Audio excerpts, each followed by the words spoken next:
Bryce Matthews and Christian Walker, the former Arizona Diamondback, provide the heroics as the Astros sweep the Arizona Diamondbacks and going at 4-2 across a 6-game road trip between Seattle and Arizona. Not a bad start across our first 6 games coming out of the All-Star break, but with the trade deadline with a couple weeks away, what should the Astros prioritize? Plus, we've got reinforcements on the way. We're going to break it all down coming up next. Stay tuned.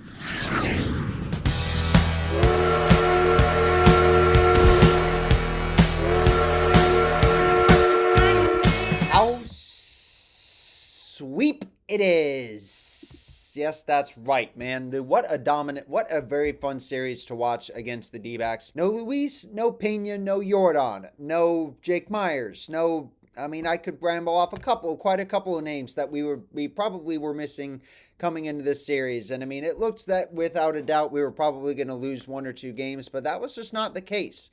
Because like I said, it was Bryce Matthews who provided the heroics throughout this game today, or throughout this series this week, I should say, collecting 8 RBIs across the 3 games, including his first 3 home runs. The first 2 he hit on Monday night's game, and it was enough to lead the Astros to a series sweep of the D-backs. Okay, enough with the hissing. But let's hit the MLG horn!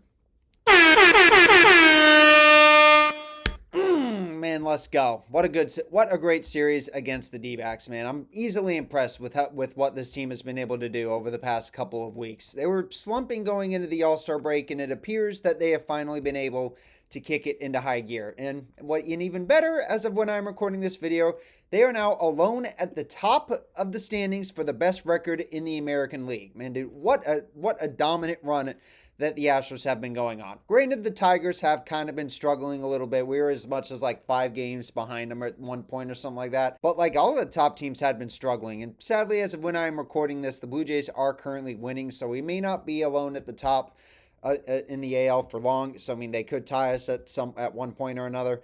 But the AL is getting pretty stacked, man. It's going to be pretty close. Well, let's break down the series here. But first things first, let's dive right into a couple of injury and rehab updates. We've got lots of help on the way here across all of our pitchers here. We've got Spencer Arrighetti, Luis Garcia, and JP France all reporting to AA Corpus this week for rehab starts. Christian Javier will be reporting to AAA this week, so we'll have to see how those guys will progress on their rehab starts. Yordan Alvarez is also still hitting. He's not at 100% yet. I'm pretty sure he made the trip with the Astros to Seattle and Arizona. I'm not 100% sure. But one person who I know did not make the trip was Jake Myers. He is still rehabbing in Houston. So we'll just have to see how that goes. We could get him back sooner than expected, but like I said, we don't want to rush him. But so far, that's pretty good, man.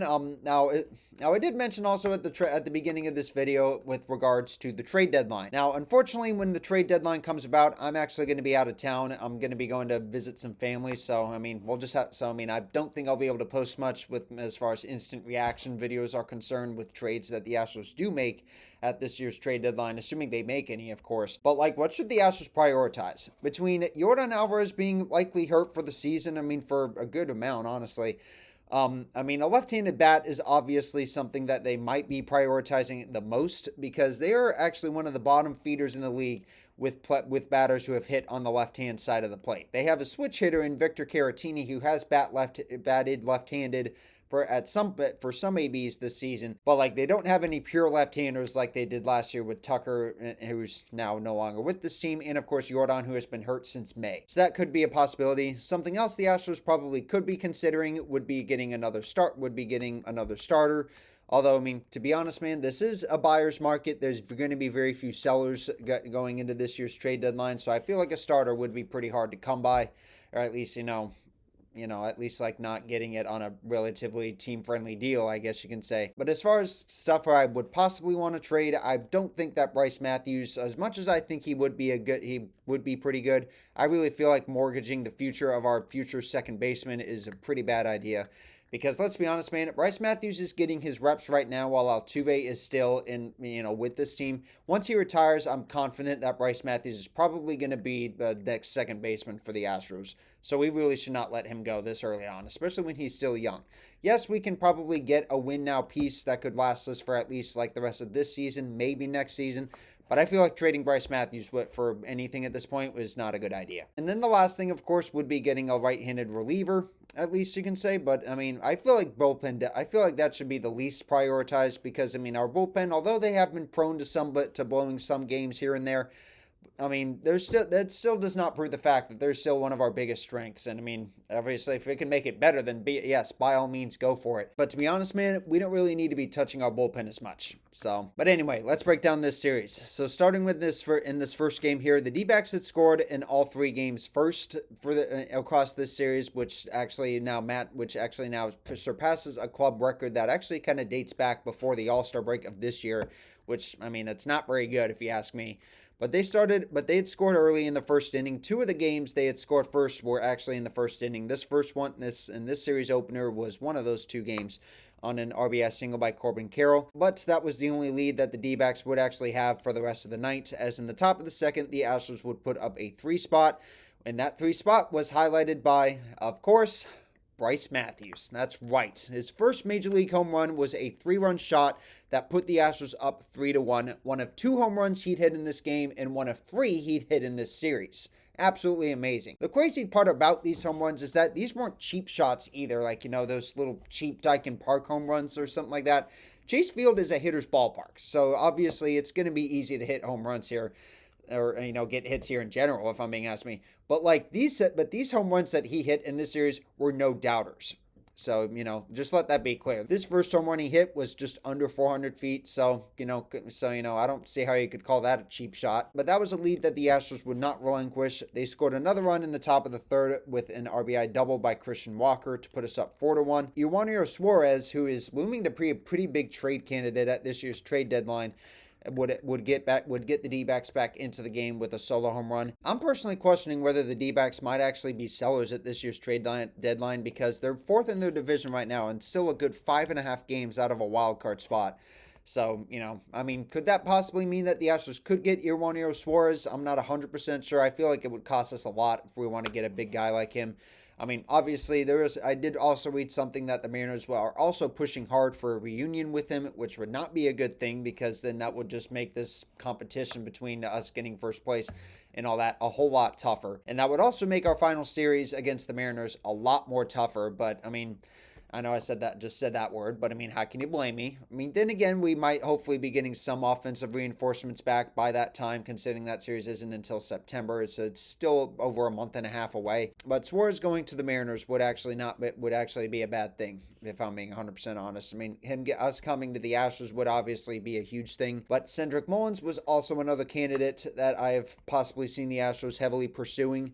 But, I'm not 100% sure. We're just going to have to wait and see on that. But in the bottom of the 6th inning, the D-backs would start mounting a rally. After Bennett Sousa was subbed in for Colton Gordon, who went 5 2/3 innings across this game, just giving up 3 runs. The D-backs would load the bases off of him with 2 outs, but he would but Ketel Marte would hit a fly out to allow Bennett Sousa to get out of that inning unscathed. And then in the top of the 7th, Bryce Matthews would put the finishing touches on this game with a 2-run shot, his second home run of the game, to put us up 6-3. That was the final score in this game, as Josh Hader would get his 27th save in 28 chances. Game 2 was not as high scoring as this one, as the D-backs did score first against Framber Valdez in the bottom of the 5th inning with a little cheap ground out, I guess you can say.